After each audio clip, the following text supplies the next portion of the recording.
تو ایک دن امام تشریف فرما ہے, اسی طریقے سے چاہنے والے بیٹھے ہیں, امام کے چہرے کی زیارت کرتے ہیں, درود و سلام کی آوازیں ہیں, سوالات کا سلسلہ ہے کہ اتنے میں کیا دیکھا کہ حشام داخل ہوئے, امام اٹھے, معانقہ کیا اور بس ایک جملہ کہا. اب دیکھیے کہ امامت کسے کہتے ہیں اور علم غیب کسے کہتے ہیں, ہم وجود کی طرف جا رہے ہیں.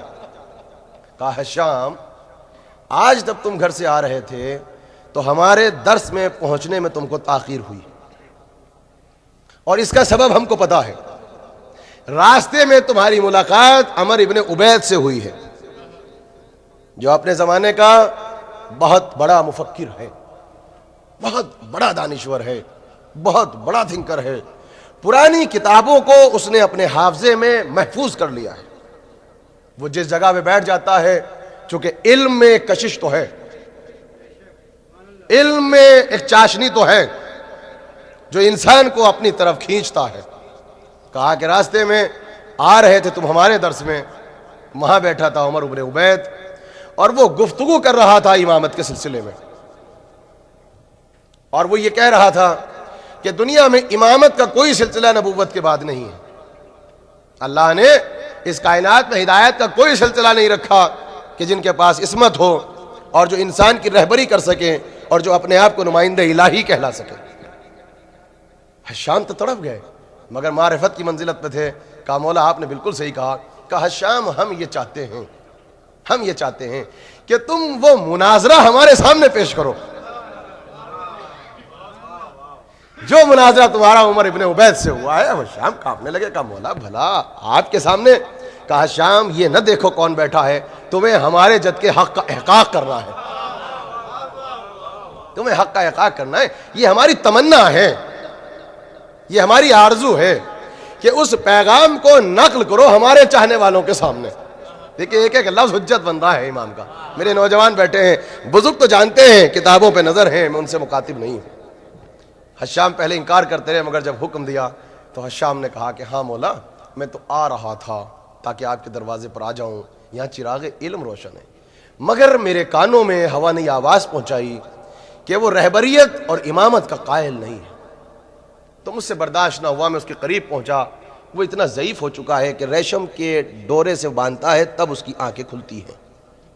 اس کے شاگردوں کا ایک بہت بڑا ہجوم تھا, پرانی کتابوں کا ماہر تھا. میں نے جا کے اس سے کچھ نہ کہا, میں نے کہا کہ عمر ابن عبید اگر جسارت نہ ہو تو میں تم سے ایک سوال کرنا چاہتا ہوں. سوال ذہنوں میں ہے, میں کسی اور جگہ پہ لے جانا چاہتا ہوں.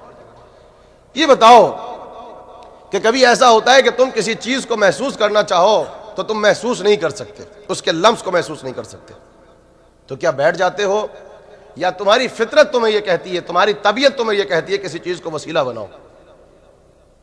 تو اس نے کہا کہ ہاں ہم لمس کو حاصل نہیں کر سکتے جب تک 5 سینسز میں سے اپنے ہاتھ کو وسیلہ نہ بنائیں. میں ایسے اپنا ہاتھ رکھتا ہوں تو مجھے پتا چلتا ہے کہ یہ سخت ہے یا نرم ہے, یہ پتھر ہے یا یہ آئرن ہے یا یہ لوہا ہے. کہا کہ کبھی کبھی ایسا بھی ہوتا ہوگا کہ کوئی تمہیں پکارے اور تم فیصلہ نہ کر سکو کہ کون ہے, تو کس کا وسیلہ بناتے ہو؟ کہا شام عجیب باتیں کرتے ہو, میں اپنے کانوں کو وسیلہ بناتا ہوں. یعنی کان ہدایت کرتے ہیں, ہاتھ ہدایت کرتے ہیں. کہا کہ اگر تم فیصلہ نہ کر سکو اس کا ذائقہ کیا ہے؟ اب دیکھیے وضاحت میں آپ کے سامنے کیا کروں. تو اس نے کہا کہ میں اپنی زبان کو وسیلہ بنا لیتا ہوں. دیکھ کے ہم فیصلہ نہ کر سکیں, اکثر سراب نظر آتا ہے سامنے تو قریب جاتے ہیں, تو میں اپنی آنکھوں کو وسیلہ بناتا ہوں. یعنی 5 سینسز جو ہیں یہ انسان کی ہدایت کرتے ہیں. کہا عمر ابن عبید اس کا مطلب تم یہ جانتے ہو کہ چھوٹی سی جسم کائنات میں بھی اللہ نے کچھ ہدایتوں کا سلسلہ رکھا ہے, کچھ تو ہدایتوں کا سلسلہ رکھا ہے. ہدایت کا تعلق انسان کی طبیعت سے ہے. یہ اصل میں اللہ کی عدالت کا تقاضا ہے کہ جب تک ضرورت ہدایت ہو تو کسی بھی شکل میں ہو مگر ہادی موجود ہو. کہا کہ تم کہنا کیا چاہتے ہو؟ کہا کبھی ایسا ہوا کہ کان فیصلہ نہ کر سکیں, ہاتھ فیصلہ نہ کر سکیں, زبان فیصلہ نہ کر سکیں, آنکھیں فیصلہ نہ کر سکیں, تو کیا تم مایوس ہو کے بیٹھ جاتے ہو؟ کہا کہ نہیں, اللہ نے اس جسم کائنات میں اللہ نے عقل کو رکھا ہے, اللہ نے ہمیں قلب عطا کیا ہے. یہاں قلب مانے عقل استعمال ہوا ہے قرآن مجید میں کہ قلب ہدایت کرتا ہے, یہ بمانی عقل ہے. کہا کہ ہم حجت قرار دیتے ہیں. حجت قرار دیتے ہیں کس کو؟ اپنی عقل کو. یعنی ہم رجوع کرتے ہیں اپنی عقل کی طرف. تو عمر ابن عبید نے کہا کہ جب اللہ نے اس جسم کائنات کو بغیر رہبر کے نہیں چھوڑا تو ہم کیسے مان لیں کہ پوری کائنات موجود ہو اور ہدایت دینے والا امام موجود نہ ہو؟ امام موجود نہ ہو. ذرا سا توجہ فرمائیں, میں اسی طرف جا رہا ہوں. مولا آپ کو سلامت رکھے, آپ بیدار ہیں. یہ سلسلہ وجود ہدایت کے سلسلے میں, وجود رہبر کے سلسلے میں عمر ابن عبید سے حشام کا مناظرہ ہوا. اب حشام کھڑے, امام نے کہا بھائی سبحان اللہ. امام کہہ رہے ہیں سبحان اللہ. اے حشام تم نے کتنا پیارا جواب دیا کہ تم نے تو عمر ابن عبید جو ہے اس کی زبان پہ تالا لگا دیا کہ اللہ نے اس عالم کبیر میں بھی ایک ہادی کو رکھا ہے چونکہ یہ اللہ کی عدالت کا تقاضا ہے. حشام بیٹھنا چاہتے تھے. اب امام نے چاروں طرف ایسے دیکھا جسے مجمع بیٹھا تھا. اب حشام سے کہا حشام یہ جو تم نے حق کا احقاق کیا ہے اور یہ جو تم نے امامت کے سلسلے میں جو دلیلیں دی ہیں کیا یہ تم نے کسی کتاب میں پڑھی؟ بس یہاں تک ہمیں لانا تھا. کہا مولا میں نے ساری چیزیں کتاب سے پڑھی مگر جو ایگزیکٹ دلیل دے کر آیا ہوں اس کو میں نے کسی کتاب میں نہیں دیکھا. کہا پھر ہاں ہمارے درس میں آتے ہو تو ان دلیلوں کو تم نے مجھ سے سنا ہوگا. کہا سب کچھ دیا ہوا آپ ہی کا ہے لیکن چونکہ آپ کی بزم میں یہ کوشچن اریز نہیں ہوا تھا تو میں نے تو ان دلیلوں کو آپ سے بھی نہیں سنا.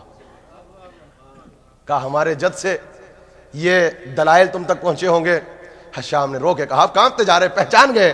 امام پوچھنا کیا چاہتے ہیں؟ کہا کہ نہیں, آپ کے جد کی کوئی روایت میرے سامنے ایسی موجود نہیں ہے کہ جہاں بالکل یہ دلائل موجود ہوں. امام اٹھے, سینے سے لگا کے کہا میرے طالب علم تو نے بالکل وہ دلیلیں دی ہے کہ لفظ بلفظ توریت میں ایسا ہی لکھا ہوا ہے. لفظ بلفظ توریت میں ایسا ہی لکھا ہوا ہے. اب تو یہ رونے لگے, تڑپ کے کہا کہ مولا میں نے تو توریت میں نہیں پڑھا, میں نے توریت کا مطالعہ ہی نہیں کیا. کہا کہ گھبراتے کیوں ہو, پریشان کیوں ہوتے ہو؟ جب تم میں سے کوئی بھی ہمارے حق کا احقاق کرنا چاہتا ہے دشمن کے سامنے تو اگر دلیل نہ بھی ہو تو اللہ فرشتوں کے ذریعے ان کے قلب پہ الہام کرتا ہے. فرشتے ہمارے پاس آتے ہیں, دلائل لیتے ہیں, تمہارے پاس پلٹ جاتے ہیں. اللہ اکبر, حق کا احقاق کرے گا. یہ ہے علم, یہ علم ہے. اور دیکھیے چونکہ مجلس تھوڑی سی خشک ہو گئی ہے مگر یہ تو اکثر ہمارے بزرگ گواہی دیں گے, بچے گواہی دیں گے کہ اکثر آپ کہیں چلے جاتے ہیں, بحث و مباحثہ ہوتا ہے تو آپ دلیل دے کے آ جاتے ہیں. آپ نے وہ دلیل کتاب میں نہیں پڑھی ہوتی ہے, کسی عالم سے نہیں سنا ہوتا. 10 سال 15 سال بعد جب مجلس میں آئے تو دلیل مولانا سے سنی تو جائے کہتے ہیں کہ ہم نے 10 سال پہلے یہی دلیل دی تھی. تو آپ نے کہاں سے دی؟ کہا کہ جب بھی ایسی منزلت آ جائے بس شرط یہ ہے کہ معرفت ہو. تو کہا کہ اللہ فرشتوں کے ذریعے مومنین کے قلب کے اوپر الہام کرتا ہے, لہذا الفاظ ہمارے پاس آتے ہیں اور ہم سے اجازت لے کے تمہارے پاس پلٹ جاتے ہیں. یہ ہے امامت کے سلسلے میں حضرت حشام ابن حکم کا مناظرہ عمر ابن عبید سے جو وجود رہبریت اور وجود ہدایت کے سلسلے میں گفتگو کی.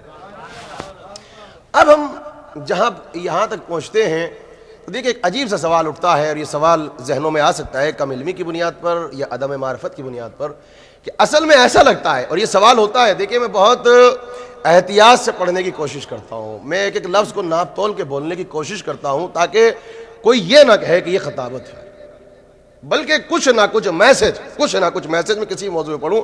اگر آپ کوئی بھی میری مجلس کو سنے تعصب کے نق اتار کے تو کچھ نہ کچھ میسج اس کو مل جائے گا, چاہے علم کے سلسلے میں, چاہے بندگی کے سلسلے میں, چاہے فضیلت کے سلسلے میں. بس شرط یہ ہے کہ علم دوست بنے.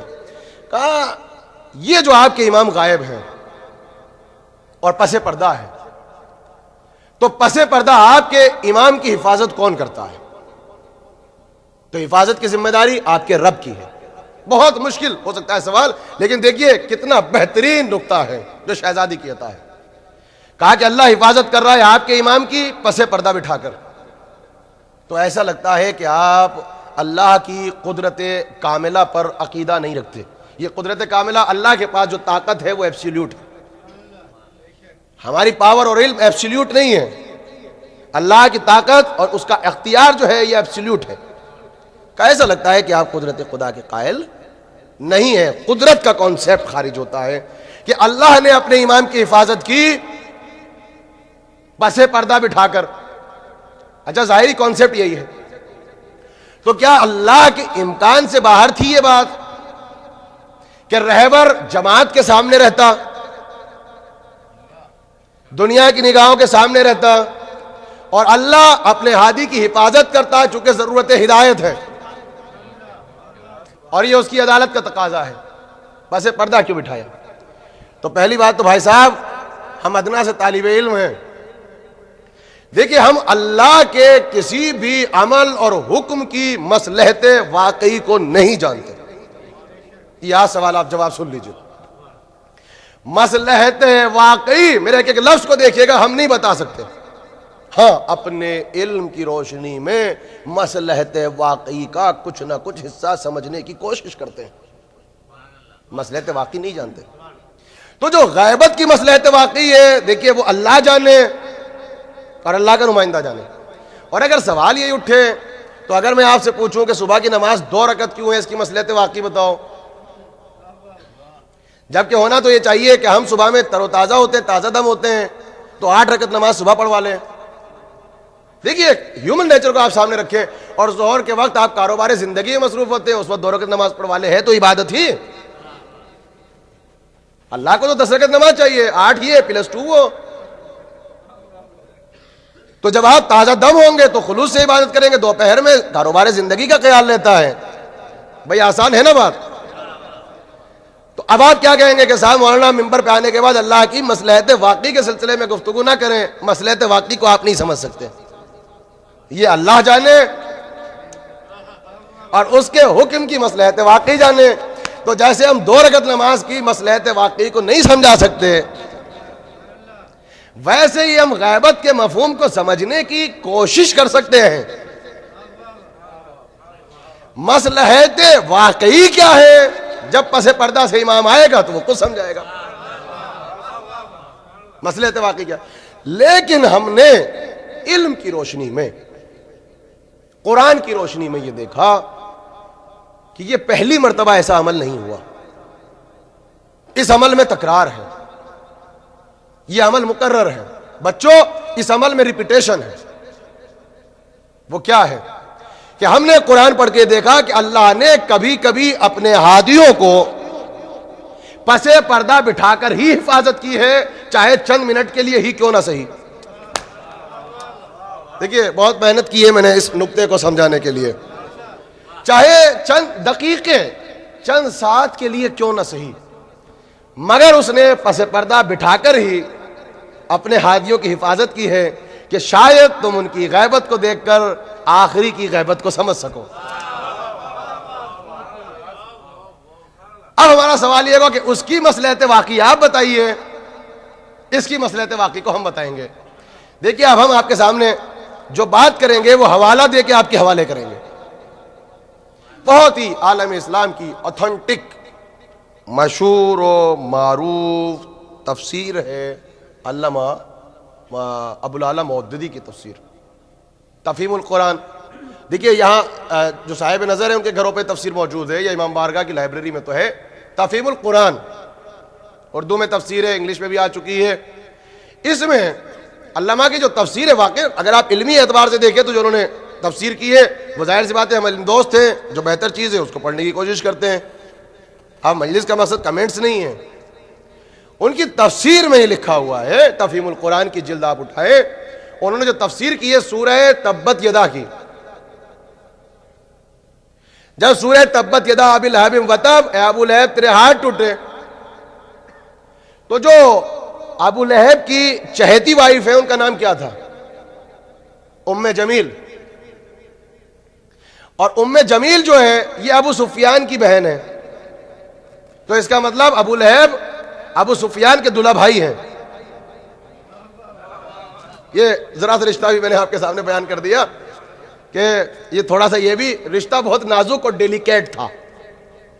تو اب آ گیا وہ مطلب سورہ نازل ہو گیا کہ تبت یدا ابو لہب وتب, ابو لہب تیرے تو ہاتھ ٹوٹے. بھائی ترجمہ میں تو ظاہری کسی کا سمجھنے کا ہم ذمہ دار نہیں, بہت احتیاط کے ساتھ تفسیر, انہوں نے بھی احتیاط کا دامن نہیں چھوڑا. تو انہوں نے کہا کہ ابو لہب کو جب پتہ چلا تو بلبلا کے بیٹھ گیا، لیکن جو اس کی وائف تھی وہ تھی جنرل قسم کی، اس قبیلے سے تھی بھائی، اسے پتہ چلا کہ میرے شوہر کی شان میں سورہ آیا ہے،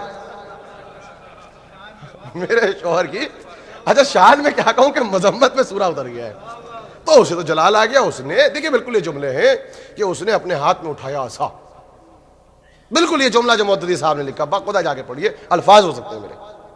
اس نے ڈنڈا اٹھایا موٹا سا. اچھا انہوں نے یہ بھی لکھا ہے کہ یہ اذیت تو ڈیلی دیتی تھی،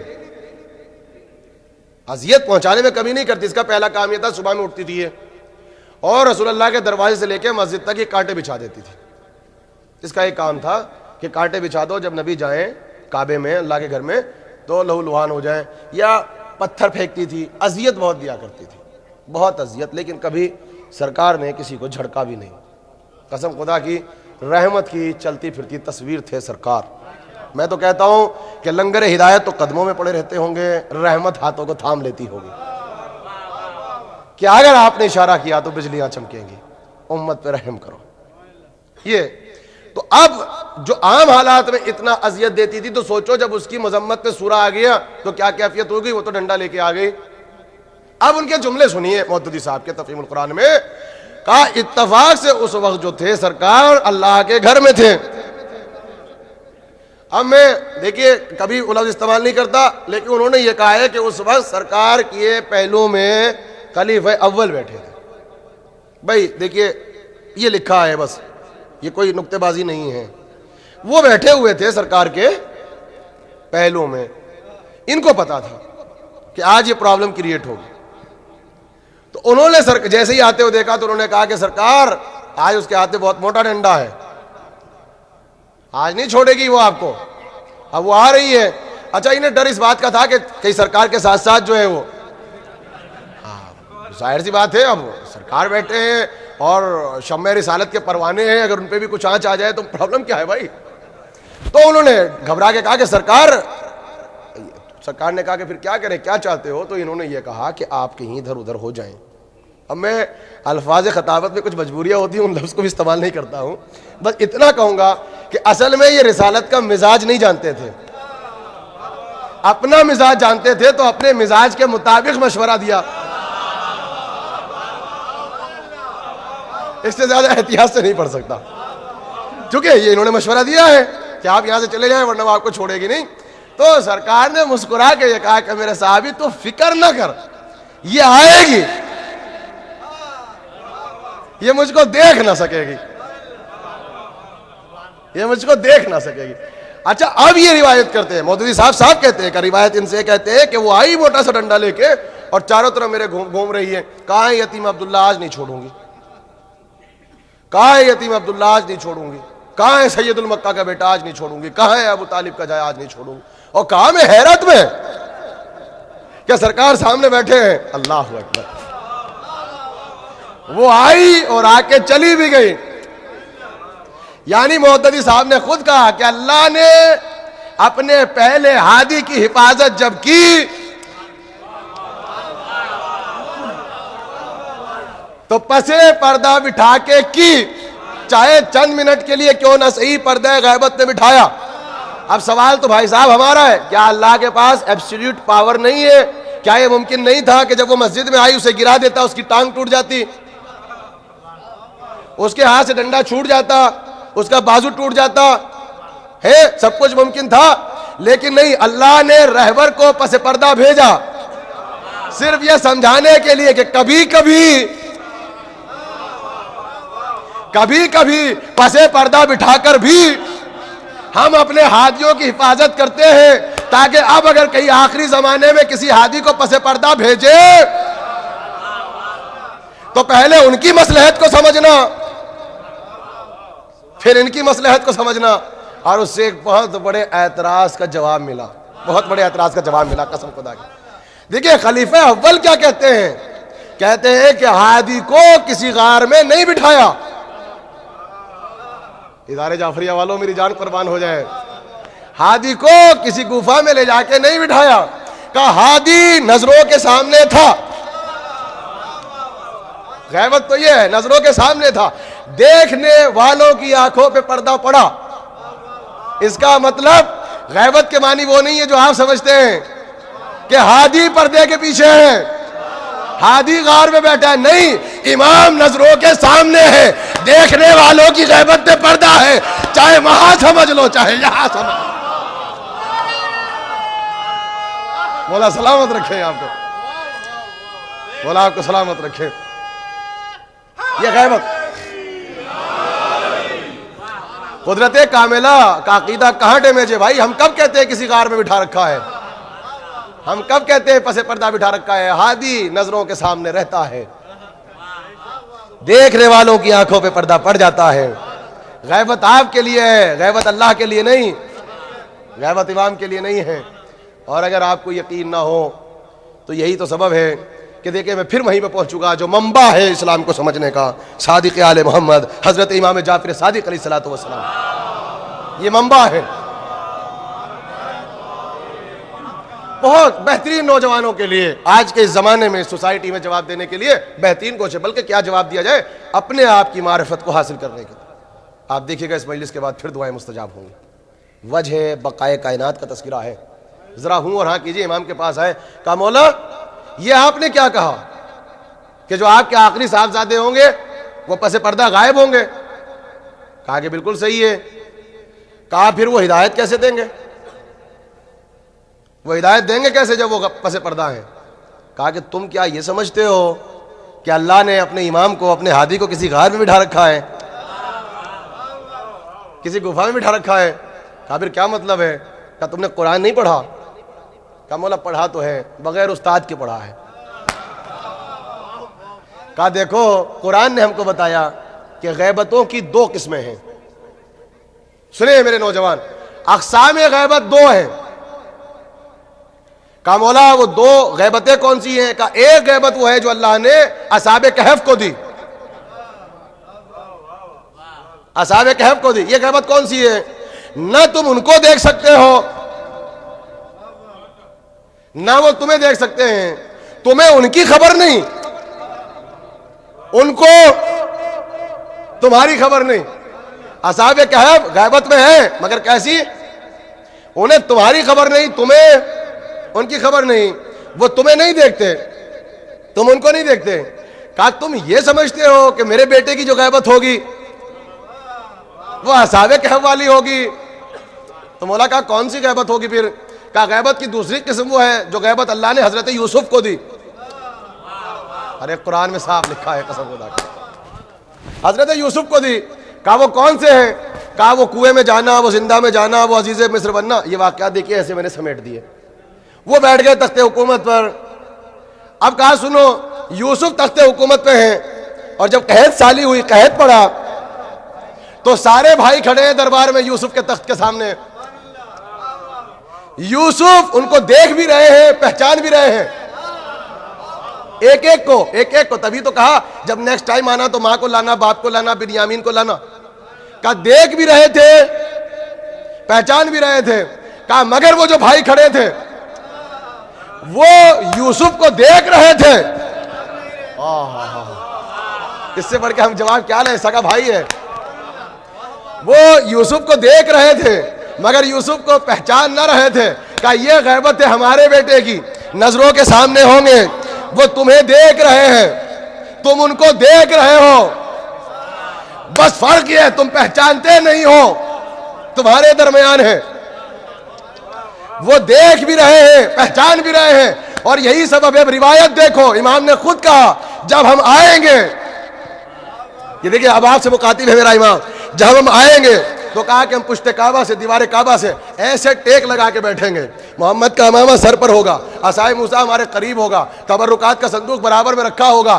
جب جبرائیل کہے گا آؤ آ کے دیکھو تمہارے امام آ گئے، اور چاہنے والے جوک در جوک آئیں گے تو ایک دوسرے کا بازو پکڑیں گے. ادارے جعفریہ والے، مولانا اصغر مہدی یہ امام ہے، انہوں نے تو فلاں وقت میری مشکل کشائی فرمائی تھی. ارے کہاں ہیں آپ؟ یہ امام ہے، جب میں قید میں تھا تو انہوں نے رہائی دلائی تھی. یہ امام ہے، کربلا کی زیارت میں تو میرے پاس تھے. یہ امام ہے، شب جمعہ میں دعا اکمیل میرے ساتھ پڑھی تھی. یہ امام ہے، ارے فلاں وقت یہ تو غلاف کعبہ کو پکڑ کے کھڑے تھے. یہ امام ہے، مینا میں نے ان کو دیکھا تھا.